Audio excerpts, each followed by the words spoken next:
in the coaching world, they call it the limiting belief factor.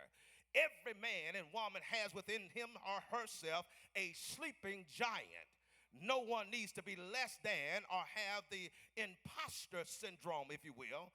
There rests within each of us the power to become great in each and every way of our lives. And it is Dennis Kimbrough who says, no longer should we relegate ourselves to this idea that racism has kept us behind. He says, yes, I will admit it is a great factor. It is a overwhelming factor. But he says, and I quote, we could no longer live as victims, but we must live victoriously, knowing that we can change our situation and our circumstances because there's already proof in the pudding when you look around the areas of black intellectuals and black producers, black business owners, black churches, and all of the ones that are doing extremely well, changing and eradicating this limiting belief and this poverty mindset as to whether or not one can do anything whatsoever. But I want to suggest to you that God says that we have the right